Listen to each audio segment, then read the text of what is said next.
Srimad Bhagavatam, traducido y comentado por Srila Prabhupada. Canto 1. La creación. Capítulo 3. Krishna es la fuente de todas las encarnaciones. Texto 1. Sutta dijo: al principio de la creación, el Señor se expandió primero en la forma universal Purusha y manifestó todos los ingredientes para la creación material. Y así pues, en el comienzo ocurrió la creación de los 16 principios de la acción material.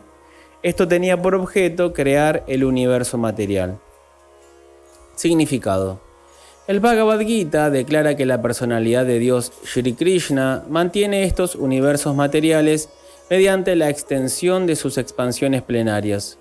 De modo que esta forma Purusha es la confirmación del mismo principio.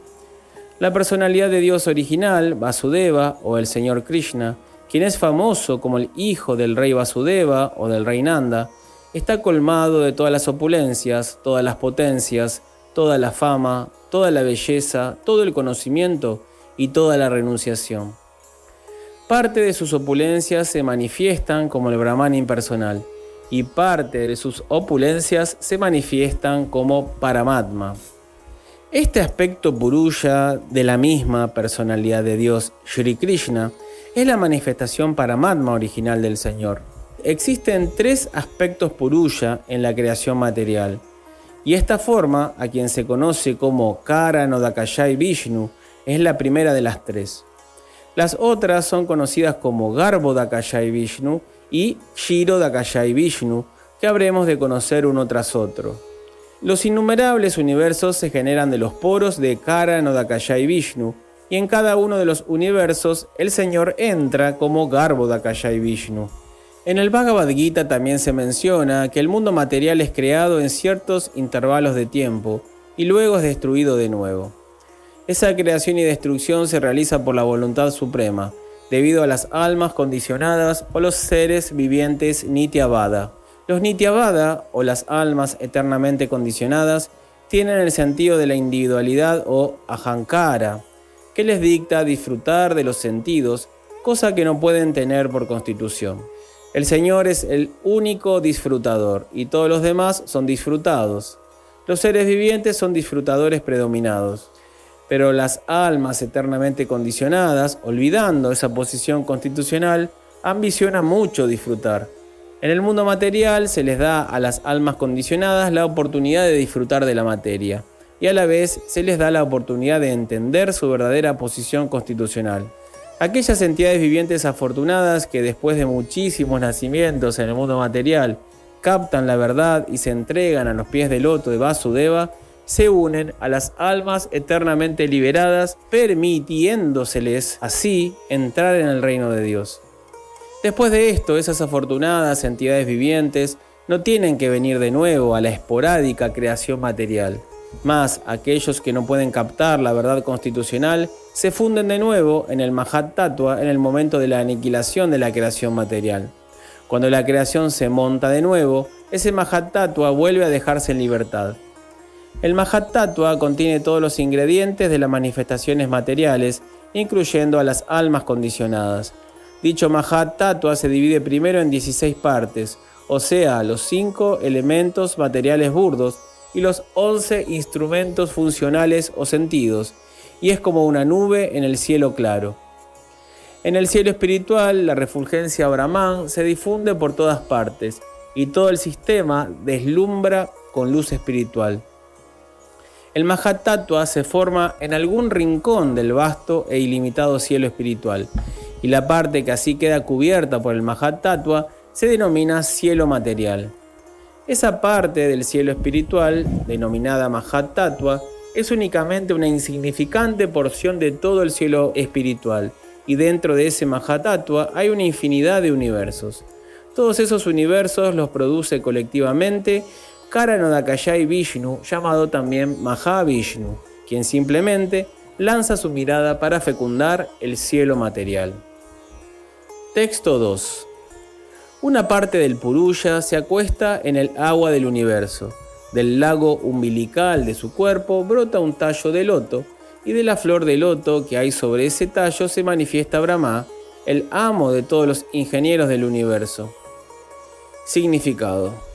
El primer Purusha es Karanodakaya Vishnu. De los poros de su piel han emanado infinidad de universos. En todos y cada uno de los universos, el Purusha entra como Garbhodakaya Vishnu. Él está acostado en la mitad del universo que está llena del agua de su cuerpo. Y del ombligo de Garbhodakaya Vishnu ha brotado el tallo de la flor de loto, que es el lugar natal de Brahma, el padre de todos los seres vivientes y el amo de todos los semidioses ingenieros que se dedican al diseño y funcionamiento perfectos del orden universal. Dentro del tallo del loto hay 14 divisiones de sistemas planetarios y los planetas terrenales están situados en el medio.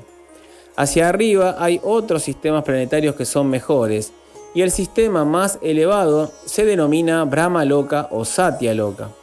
Por debajo del sistema planetario terrestre hay 7 sistemas planetarios inferiores, habitados por los asuras y otros seres vivientes materialistas similares. A partir de Garbhodakaya Vishnu ocurre la expansión de Kshirodakaya Vishnu, quien es el Paramatma colectivo de todos los seres vivientes.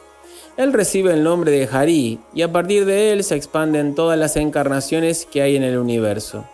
Por lo tanto, se concluye que el Purusha Avatar se manifiesta en 3 aspectos. Primero, Karanodakaya Vishnu, que crea el Mahat Tattva, el conjunto de los ingredientes materiales. Segundo, Garbhodakaya Vishnu, que entra en todos y cada uno de los universos. Y tercero, Kshirodakaya Vishnu, quien es el Paramatma de todo objeto material, orgánico e inorgánico. Aquel que conoce estos aspectos plenarios de la personalidad de Dios, conoce a Dios correctamente, y en consecuencia el conocedor se libera de las condiciones materiales en la forma de nacimiento, muerte, vejez y enfermedades, tal como se confirma en el Bhagavad Gita. En este shloka se resume lo referente a Mahavishnu. Mahavishnu se acuesta en alguna parte del cielo espiritual por su propio y libre albedrío. Así pues, él se acuesta en el océano de Karana, desde donde lanza una mirada a su naturaleza material, y el Mahat Tattva se crea de inmediato. Electrizada así por el poder del Señor, la naturaleza material crea al instante infinidad de universos, tal como a su debido tiempo un árbol se adorna con infinidad de frutos maduros. El agricultor cultiva la semilla del árbol, y el árbol o enredadera a su debido tiempo se manifiesta con muchísimos frutos. Nada puede ocurrir sin ninguna causa. El océano Karana recibe por ello el nombre de océano causal. Karana significa causal. No debemos aceptar neciamente la teoría atea de la creación. En el Bhagavad Gita se da la descripción de los ateos. El ateo no cree en el creador, pero no puede proporcionar una buena teoría para explicar la creación. La naturaleza material no tiene ningún poder para crear sin el poder del Purusha, tal como una Prakriti, o mujer, no puede procrear un niño sin relacionarse con un Purusha, un hombre. El Purusha fecunda y la Prakriti da a luz. No debemos creer que obtendremos leche de los sacos carnosos que hay en el cuello de una cabra, aunque estos se parezcan a los pezones de la ubre. De igual manera, no debemos esperar que haya ningún poder creativo en los ingredientes materiales. Debemos creer en el poder del Purusha, el cual fecunda a Prakriti o la naturaleza. Debido a que el Señor deseó acostarse a meditar, la energía material creó de una vez infinidad de universos. En cada uno de ellos el Señor se acostó, y de esa forma todos los planetas y los diferentes enseres fueron creados al mismo tiempo por la voluntad del Señor. El Señor tiene potencias ilimitadas y por ende puede actuar como guste mediante un planeamiento perfecto, aunque personalmente Él no tiene la obligación de hacer nada. Nadie es ni más grande ni igual que Él. Ese es el veredicto de los Vedas. Texto 3. Se cree que todos los sistemas planetarios universales están situados sobre el extenso cuerpo del Purusha, pero él no tiene nada que ver con los ingredientes materiales creados. Su cuerpo se halla eternamente en estado de existencia espiritual por excelencia. Significado.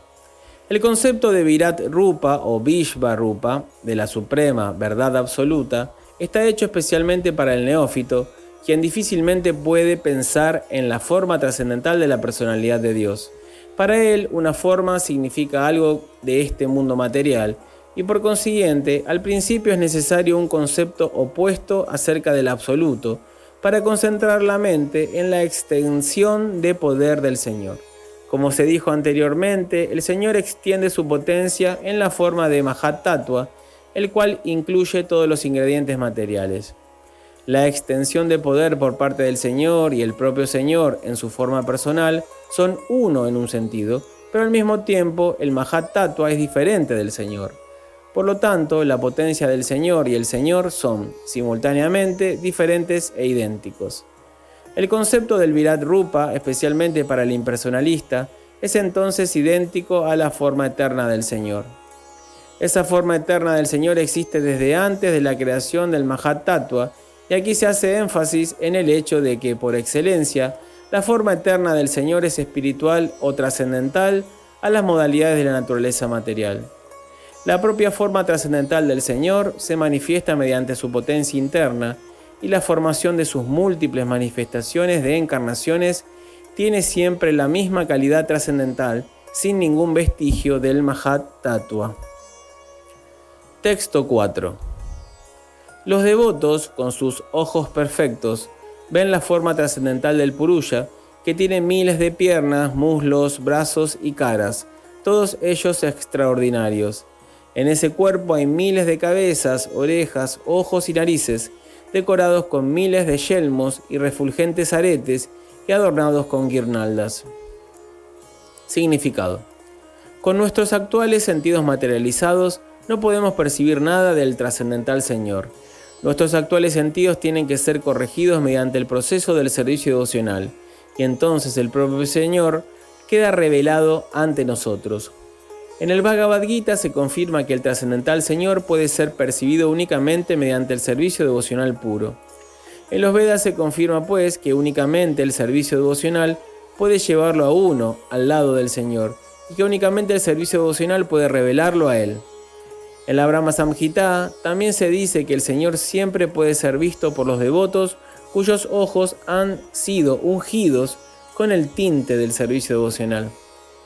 Así, para recibir información acerca de la forma trascendental del Señor, tenemos que acudir a las personas que verdaderamente lo han visto con ojos perfectos ungidos con servicio devocional. En el mundo material tampoco vemos siempre las cosas con nuestros propios ojos. A veces vemos a través de la experiencia de aquellos que verdaderamente han visto o hecho las cosas. Si ese es el proceso para experimentar lo que es un objeto mundano, puede aplicarse más perfectamente a los asuntos trascendentales. De modo que, únicamente con paciencia y perseverancia, puede uno comprender la materia trascendental referente a la verdad absoluta y sus diferentes formas. Para los neófitos, Él no tiene forma, pero para el servidor experto, Él tiene una forma trascendental.